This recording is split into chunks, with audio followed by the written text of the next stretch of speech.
የሚያየኝን አየሁ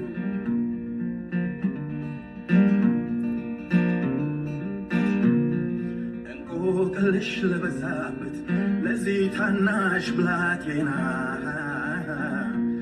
ከአንበሳ ከድብ ሲታገል ኃይል ሲያንሰው አየውና የሚያበረታ መብልን ልኮ ቀሰቀሰውና ረዥም መንገድ ያቋርጣል በአምላኩ የተጽናና ደስታዬን በፊቱ ገልጻለሁ እንዴትስ ችዬ እዘምራለሁ ያደረገልኝን ያሰው በልዑል አምላክ ይሰግዳለሁ ኤልሮኢ ኤልሮኢ የሚያየኝ ኤልሮኢ ሃሌሉያ አሜን አሜን አሜን። የሚያየኝን አየሁ። ክብር ለጌታ ይሁን። የጌታ የኢየሱስ ክርስቶስ ጸጋና ሰላም ለሁላችሁም ይሁንላችሁ። ዛሬ ደግሞ ጌታ ረድቶኝ መጥቻለሁ። ክብር ለጌታ ይሁን። እግዚአብሔር የሰጠኝን ቃል መንፈሱ ያስተማረኝን ለእናንተ ደግሞ ጌታ መንፈስ ቅዱስ እንደወደደ ይናገራል። ክብር ለእግዚአብሔር ይሁን። የሚያየኝን አየሁት። ወደዚህ መገኘት ውስጥ በጌታ በኢየሱስ ክርስቶስ ስም ይሄን መልእክት የምትሰሙ እንገባለን። የሚያየኝን አየሁት። እይታው ሲገባ ታላቅና ትልቅ ነገር ይሆናል።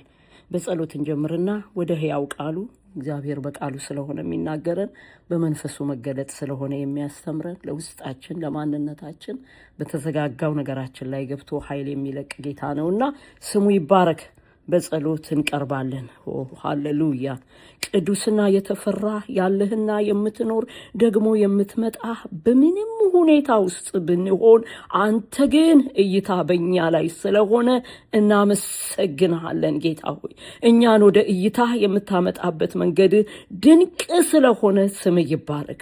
ይሄ ቃል ሕያው ነው። ቃሉን የሚያስተምረው የሚገልጠው መንፈስ በመገኘቱ ለእያንዳንዳችን በያለንበት ሁኔታ ካለንበት ሁኔታ አውጥቶ በእይታ ውስጥ የሚያቆም ጸጋህና መገኘት እንዲያገኘን ጆሮአችን ልባችን ለአንተ የተሰጠ እንዲሆን በመገኘት ፈውስ በመገኘት ኃይል በመገኘት መጣስ እንዲሆን በጌታ በኢየሱስ ክርስቶስ ስም እንጠይቃለን። የሚኖረንን ጊዜ ሁሌ ለሚያገለግለን ለሚቃትት ለሚያስተምረን ቅዱስ መንፈስ አሳልፈን እንሰጣለን በጌታ በኢየሱስ ስም አሜን አሜን አሜን። ክብር ለጌታ ይሁን።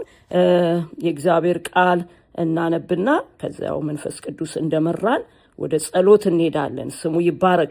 የማነበው ቃል አንደኛው ዘፍጥረት ላይ ነው። ዘፍጥረት 16 ቁጥር 13 ላይ ነው። እናንተ ጊዜ ስታገኙ ሁሉንም ብታነቡት በዛ ውስጥ ሐሳቡንና እግዚአብሔር የሚናገረውን ደግሞ የበለጠ ወደ ውስጣችሁ የሚያልፍበት ይሆናል። ክብር ለጌታ ይሁን። ስለ አጋር ነው። ስለ አጋር ብዙ ማለት እንችላለን። አጋር በአገልጋይነት በአብርሃምና በሶሮን ቤት እንደነበረች እናውቃለን። ነገር ግን በህይወቷ ያጋጠማት ነገር ደግሞ የመጣችበትን የአገልግሎት የምትሰራውን ስራ ሳይሆን ባላሰበችበት መንገድ ውስጥ ራሷን እንዳገኘችውም እናገኛለን። ግን ያ ባላሰበችበት መንገድ ውስጥ ብትሆንም የሚያስብላት የሚራራላት ጌታ ደግሞ ነገሮቿ ችግሮቿ እግዚአብሔርን ለማየትና ለመስማት ምክንያት እንደሆኗትም እናያለን። ክብር ለእግዚአብሔር ይሁን። ማነበው ቁጥር 13 ነው። እንደዚህ ይላል። በጌታ በኢየሱስ ስም አነበዋለሁ። እርሷም ያናገራትን እግዚአብሔርን ኤልሮኤ ብላ ጠራችው፣ ምክንያቱም የሚያየኝን አሁን አየሁት ብላ ነበር ይላል። ክብር ለእግዚአብሔር ይሁን። አጋር በነበረችበት ቦታ ኮብልላ ነው የወጣችው። ኮብልላ ነው ስትወጣ በኩብለላ ነው። ምክንያቱም ሶራን በጣም ታስጨንቃት ነበር ይላል። ስታነቡት ወደ ላይ ታስጨንቃት ነበር፣ ታሰቃያት ነበር። ስለዚህ ጥላ ምን አለች? ኮበለለች። ከአቅሟ በላይ ስለሆነ የሚሆንባት ነገር መኮብለልን መረጠች። ይሄ የአጋር ምርጫ ነው። አጋር ይሄንን የመረጠችበት ምክንያት ከሶራ ስለምታሰቃያትና ከጸነሰች በኋላ ያጋጠማት ነገር ጭንቀት ስለበዛባት መኮብለልን መረጠች። አገልጋዩ አጋር ከኮበለለች በኋላ ግን እንደገና ያናገራት የእግዚአብሔር ድምፅ በዛው በኮበለለችበት እንድትቀጥል ሳይሆን እንድትመለስ ነበር። ክብር ለእግዚአብሔር ይሁን። ስለዚህ በነበረችበት ባዶነት፣ በነበረችበት ጭንቀት፣ በነበረችበት ተስፋ መቁረጥ ወደ ቤት እንኳን እንደምትሄድ አታውቅም። መኮብለሏን ከዛ ቤት ብቻ ከዛ ስቃይና ጭንቀት መውጣቷን ነበር የፈለገችው። ነገር ግን ያገኛት የእግዚአብሔር ድምፅ ስትሰማ ምን አለች? የሚያየኝን መቼ? አሁን አየሁት። ሃሌሉያ! አሁን የሚል ቃል አለ።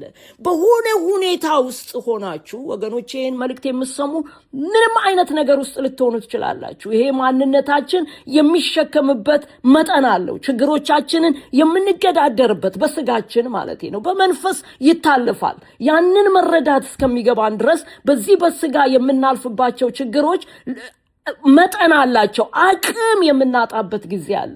ለመጸለይ አቅም፣ ተስፋ ለማድረግ አቅም፣ እንደውም የጠላት ድምፅ እያየለ አረም እንደሚወርስ ማንነታችንን ወርሶ ወደ ታች የሚያሰምጠን ጊዜ አለ። ተስፋ የሚያስቆርጥ የሆነው የሚሆነው ለምን በሚል ስርዓት ውስጥ የሚከት ጠላት ድምፁ በኃይል የሚያይልበት የሰማናቸው ድምጾች የሰማናቸው ተስፋዎች የራቁ የሚሄዱበት ያ ማለት እግዚአብሔር ከኛ ራቀ ማለት አይደለም። እኛ ከደረሰብን ነገር ወይንም ከሚያጋጥመን ነገር ከእግዚአብሔር ሐሳብ ከእግዚአብሔር ድምፅ ከእግዚአብሔር መገኘት ውስጥ ርቀን በችግራችን በሁኔታችን ውስጥ ልንሰምጥ እንችላለን። እግዚአብሔር ግን ሁል ጊዜ ከኛ ጋር ነው። ሃሌሉያ! ሁል ጊዜ ያየናል። እግዚአብሔር ምን ይለናል? ያየናል። እዚህ ጋር አጋር እግዚአብሔር ወይ እየኝ በሚል ሁኔታ ውስጥ እኮ አይደለችም። አጋር ኮብልላ ነው የሄደችው። ስቃይ ስለበዛባት ኮበለለች። ወዴት እንደምትሄድ እንኳን አታውቅም። ነገር ግን እግዚአብሔር ያያት ነበር። አጋርን ያያታል። ስለዚህ እግዚአብሔር መጥቶ ሲያናግራት እንደውም ምን ይላል? እግዚአብሔር ምን ችግርሽን ተመልክቷል። ሃሌሉያ! ወገኖቼ ሰው ችግራችሁን ቢመለከት በእግዚአብሔር ሐሳብና ፍቃድ ምሪት ታዞ ካልመጣ መስተቀር ከመስማት ያለፈ ነገር በህይወታቸው የሚያደርግ ነገር የለም። ምንም አያደርግም እግዚአብሔር ልኮት የሚመጣው ካልሆነ። እግዚአብሔር ግን ችግሮችን ሲመለከት ታሪክ ይለወጣል። እግዚአብሔር ደግሞ ሁል ጊዜ ምን ይላል? ይመለከታል። ሁል ጊዜ ምን ይለናል? ያየናል። ሃሌሉያ! ስለዚህ አጋር አሁን እዚህ ቦታ ላይ መኮብለሏን ነው የምታውቀው። ይሄ እንደሚያጋጥማት አታውቅም። እግዚአብሔር ግን ያያት ነበር። ስትሰቃይ ያያታል። ለመኮብለል ስትወጣ ያያታል። የሚያያትን ጌታ ማየት የነበረባት አጋር ስለሆነች እሱ ሁል ጊዜ ስለሚያያት አሁን ሲገባት ከዚህ ከኮበለለችበት ከስቃይ ከጭንቀት የሚያወጣው የእግዚአብሔር ድምፅ ወደ ውስጧ ሲመጣ ምን አለችን አጋር? የሚያየኝን አሁን አየሁት። ሃሌሉያ! ስለዚህ ችግሮቻችን የሚያጋጥሙን ነገር እግዚአብሔር ሳያቸው ቀርቶ እኛ ጋር የመጡ ሳይሆኑ የሚሆንብንን የሆነብንን ገና የሚሆንብንንም ሕያው አምላክ አለን። ሕያው ጌታ አለን። ስሙ ይባረክ። ዛሬስ በምን ሁኔታ ትሆኑ? በምንም ሁኔታ ይሁኑ እግዚአብሔርን ለማየት የከለከላችሁ ችግራችሁ ዛሬ ከዚህ ቃል የተነሳ እግዚአብሔርን ማየት ይሁን። የሚያየኝን አሁን አየሁት ማለት ይሁን። ልክ ይሄንን የሚያየንን አሁን ስናየው አጋር እንዳየችው ከሆነ ከነበርንበት ቦታ ወጥተን የሚያየኝን ጌታ የሚመለከተንን የሚረዳንን የሚራራልንን ጌታ ወደ መረዳት ወደዛ ሐሳብ ወደዛ ፍቃድ ከችግሩ ከተያዝንበት ነገር ወጥተን የሱን ድምፅ ወደ መፈለግ እሱ ወደ እሱ ግር የመሮጥን ኃይል እንቀበላለን ማለት ነው። ክብር ለእግዚአብሔር ይሁን። ክብር ለእግዚአብሔር ይሁን። ይሄንን ቃል ይዘን ደግሞ ሉቃስ ላይ ስንሄድ ሉቃስ ምዕራፍ 7 ላይ ደግሞ የምታውቁት ቃል ነው። እንደዚህ ይላል። በጌታ በኢየሱስ ክርስቶስ ስም አነባዋለሁ። ከቁጥር 13 ነው። እሱ ጌታም ይላል ባያት ጊዜ ራራላትና አይዞሽ አታልቅሺ አላት። ቀረብ ብሎም ቀሬዛውን ነካ። የተሸከሙትም ሰዎች ቀጥ ብለው ቆሙ። ኢየሱስም አንተ ጎበዝ ተነስ እልሃለሁ አለው። የሞተ ሰው ቀና ብሎ ተቀመጠ፣ መናገርም ጀመረ። ኢየሱስም ወስዶ ለእናቱ ሰጣት ይላል። ሃሌሉያ! ስሙ ይባረክ። ክብር ለጌታ ይሁን። ኢየሱስ ክርስቶስ የጌቶች ጌታ ነው። ወገኖቼ አጋር ጋር ስናይ የተጸነሰ ልጅ አለ። ስቃይ በስቶባታል። ኮብልላ ወጣለች። በወጣችበት መንገድ ግን እግዚአብሔር አናግሮ እንደመለሰ ሃሌሉያ! የሚያየኝን አሁን አየሁት የሚል ድምጽ ይዛ ከችግሯ ውስጥ እንደወጣች እናያለን። እዚህ ደግሞ የምናየው ልጁ ምን ብሏል? ሞቷል። ያለቀ ነው፣ የበቃው ነው። ሁሉ ነገር የተደመደመ ነው። ከናቱ አልፎ ሰዎች መሞቱን አውቀው መቀመጥ ወዳለበት ቀሬዛው ይዘውት የሚሄድ ወደ ቀሬዛውን ወደ መቅበር ጉዞ ባሉበት ጊዜ እዚህ ቦታ ላይ ትጸልያለች አይልም፣ እያለቀሰች ነው። ምክንያቱም እናትም ተስማምታ ሞቷል አልቋል ብላ ካጀቧት ሰዎች ጋር ይዛ ቀሬዛ ይዘው ተሸክመው ወደ መቃብር ስፍራ እየሄዱ ነው። በእንደዚህ አይነት መንገድ ላይ ግን ሁሌ የሚያይ ጌታ፣ ሃሌሉያ፣ ጌታ ያያልና ሁሌ እይታው በእኛ ላይ ነው፣ ርራየው በእኛ ላይ ነውና ጌታ ባያት ጊዜ ምን አለላት? ራራላት ይላል። ጌታ ይራራላችሁ፣ ይራራልን ዛሬ ራራላት። በጣም ደስ የሚል ቃል ነው። ጌታ ምን ይላል? ይራራል። ራርቶ ብሎ የሚያልፍ አምላክ አይደለም፣ ታሪክ የሚለውጥ አምላክ ነው። ቀንበር የሚሰብር አምላክ ነው። የሞተን አስነስቶ የሚያሳቅፍ፣ ያውም ከሞት ማስነሳት ብቻ አይደለም፣ ጎበዝ ብሎ የሚቀሰቅስ። ሃሌሉያ! አባትና ጌታ ነው፣ ስሙ ይባረክ። ባያት ጊዜ ራራላት፣ አይዞሽ አታልቅሽ አላት። ቀረብ ብሎ ቀሬዛውን ነካ። የተሸከሙት ሰዎች ቀጥ ብለው ቆሙ ይላል። ሃሌሉያ! ይዘው እየተራመዱ ያለ ምን አሉ? አሁን ቀጥ ብለው ቆሙ። ለምን? የጌቶች ጌታ፣ የንጉሶች ንጉስ፣ የትንሣኤው ጌታ ሙቱን ሊያስነሳ ለዚች እናት ራርቶላት መጥቷልና ቀሬዛውን የተሸከሙት ቀጥ ብለው ቆሙ። ኢየሱስም አንተ ጎበዝ ተነስ እልሃለሁ። የሞተውም ሰው ቀና ብሎ ተቀመጠ። ምን ማለት ጀመረ? መናገር ጀመረ። ሃሌሉያ! የሞተው ሰው መናገር ጀመረ። በሞተ ነገር ላይ የሚያናግር አምላክ፣ ለክብሩ የሚሆን ድምጽ ምስክር የሚያወጣ ጌታ በዙፋኑ ላይ ያለ፣ ስሙ ይባረክ። ኢየሱስም ወስዶ ለእናቱ ምን አላት? ሰጣት። ማካቶስ አፕራባዲያ። ይሄ ነው የጌቶች ጌታ። ሰጣት። አለቀ በቃ ሞቷል ብላ ተስፋ የቆረጠችውን ነገር ጎበዝ አርጎ፣ ተናጋሪ አርጎ፣ ለክብሩ አርጎ ሰጣት። ለምን? ራራላትና። የሚራራ አምላክ ምንድነው? ከዚህ ከሕያው ቃል መንፈስ ቅዱስ ለኔና ለናንተ የሚናገረው በዘፍጥረት በአጋር እየተናገረን ነው። አጋር ምን ብላ ሰጠችን? ለኔና ለናንተ እሷን የነካትን፣ እሷ ያየችውን፣ የሚያየኝን አሁን አየሁት አለች። ሃሌሉያ! እሷ ይሄን ብላ ተቀብላ ሄዳለች። እኛ ደግሞ ይሄንን ለሌሎች አቀብለን እንድንሄድ እግዚአብሔር ኃይል ይስጠን። እንደገና ሉቃስ ላይ ደግሞ የሞተ ያለቀለት አንድ ልጇ ሞቶ አልቆ ወደ መቃብር ቀሬዛ ይዘው እየሄዱ መንገድ ላይ መቶ ራርቶ ሬሳውን ጎበዝ ብሎ አናግሮ ለእናቱ የሰጠ ጌታ እናመልካለን። ኢየሱስ ጌታ ነው፣ ስሙ ይባረክ።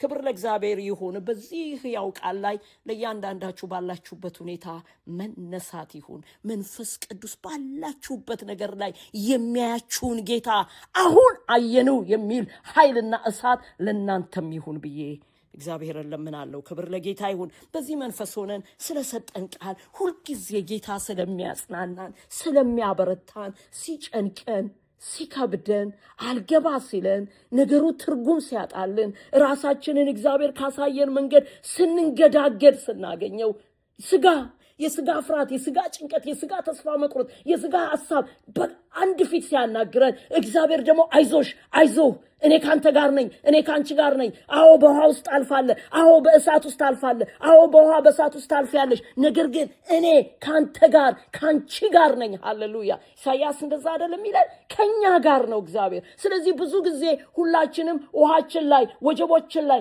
ንፋሳችን ላይ፣ ያስጨነቀን ነገር ላይ ነው ልባችን የሚያርፈው የተሸከምነው ስጋ ስለሆነ። ግን ወደ መንፈስ ስንመጣ ከዛ ከምናልፍበት መንገድ ውስጥ እግዚአብሔር ከኔና ከናንተ ጋር ነው። አጋር በኮበለለችበት፣ ተስፋ በቆረጠችበት፣ ጨንቃ ከወጣችበት መንገድ እግዚአብሔር ከሷ ጋር ነበር። አሁን ለአጋር የሚያስፈልጋት የሚያያትን ማየት ነበር። በእርግጥም የሚያያትን አሁን አየሁት ብላን ሄደች። ሃሌሉያ! ያቺ አንድ ልጇን ያጣችው ሉቃስ ላይ ደግሞ ሞቷል አልቋል፣ ሬሳ ነው፣ ቀሬዛ ተሸክመው እየሄዱ ውስጧ ምን እንደምትል አናውቅም። የምናውቀው ግን ታይታለች በጌታ ፊት። ስላያት ምን አለላት? ራራላት። ራርቶ የሚያልፍ አምላክ ሳይሆን ራርቶ ያለቀ የበቃውን የሞተውን የደቀቀውን ነገር እንደገና የሚያናግር የሚያሳቅፍ ጌታ አገኛት። ሃሌሉያ! እናመሰግናለን፣ እንባርከሃለን። ጌታ መንፈስ ቅዱስ የምታስተምረን የምትገልጥልን ለደከመ ለወደቀ በችግሩ ለታፈነ ወደ ታች አረም እንዳለበሰው ተስፋ ቆርጦ ለወደቀ ማንነት ሕያው በሆነ እሳት በሆነ በቃል ሰይፍ መተ እንደገና አንስተ በመገኘት እግር ስር የምታስቀምጥ የዘላለም አባትና ጌታ ስለሆንክ ስም ይባረክ። ስለመጣልን ቃል እናመሰግናለን። እንደ ዘማሪው እኛም የሚያየኝን አሁን አየሁት እንላለን። ጌታ ሆይ አየሁት። ለሚንገላታ ተስፋ ለቆረጠ ለደከመ የማትጥል አምላክ ዳዊት ከአንበሳ ጋር እየታገለ ሳለ በዛች በትንሽነት ዕድሜው እንደተጠራ አንተ እንዳየኸው ገና ብዙ ባልገባው ማንነት ውስጥ ጌታ ሆይ አንበሳ ሲታገል ድብ ሲታገል አንተ ግን አብረኸው ስለነበር አንበሳውም አልበላው ድቡም አልበላው አልፎ ሄደ። ስም ይባረክ። አንተ በማንኛውም በሚታለፍበት መንገድ ንጉሥና ጌታ አባት ስለሆንክ እናመሰግንሃለን። የሚያየንን አሁን አየነው የምንልበት ያው ቃል በመንፈስ መገለጥ በምክር እሳት መጥቷልና ይህንን መልእክት ለሚሰሙ ሁሉ መጽናናት ኃይል እንደሚታዩ አረጋግጠው ሰምተው ይጡ። እግዚአብሔር እንደማያቸው የሞተ ነገር ላይ ማስነሳት የሚችል የጠፋውንም መመለስ የሚችል የታሰረውንም መፍታት የሚችል የዛለውንም ማበርታት የሚችል ያለቀሰውንም እንባ አብሶ ያስለቀሰውን ታሪክ አድርጎ አስደንቆ እጅ ላይ የሚያሳቅፍ ድንቅና ሕያው ዘላለማዊ አባት መሆኑን በመረዳት ውስጥ አቅም ማግኘት እንዲችሉ እንድንችል እግዚአብሔር ሆይ ስለምትረዳን እናመሰግንሃለን። ሁሌም የሚያገለግለን ቅዱስ መንፈስህ ነውና ክብሩም ተጠቅልሎ ለአብ ለወልድ ላገለገለን ለገለጠልን ላስተማረን ለውስጥ ማንነታችን ለዛለው ለደከመው ለተናገረን መንፈስ ቅዱስ ክብሩን እንሰጣለን። ለእኛም ደግሞ የጥበብ መጀመሪያ እግዚአብሔርን መፍራት ነው ይላልና እግዚአብሔርን መፍራት ደግሞ ቃልህን መኖር ይጠይቃልና ቃልህን መኖር ስንጀምር በቃሌ ኑሩ ያልከውን ጌታ በቃል መኖር ስንጀምር እግዚአብሔር መፍራት በእኛ ውስጥ መዘራትና መብቀል ይጀምራልና በዚህ እንድትባርከን በጌታ በኢየሱስ ስም እንጠይቃለን። አሜን፣ አሜን፣ አሜን። ክብር ለጌታ ይሁን። እንግዲህ በዚህ ቃል ወገኖቼ እንደምትባረኩ አምናለሁ። ምክንያቱም እግዚአብሔር ቃሉን ሲልክ ከሆነ ቦታ አንስቶ ሆነ ቦታ የሚያቆም የሚያየንን አሁን አየነው የሚያስብል ጌታ ከኔና ከእናንተ ጋር ነው። ክብር ለጌታ ይሁን። ብንኖር ጌታ ቢፈቅድ ደግሞ ጌታ በሚሰጠኝ ቃል እንደገና እመለሳለሁ። ሰላም ይብዛላችሁ። ተባረኩ። አሜን።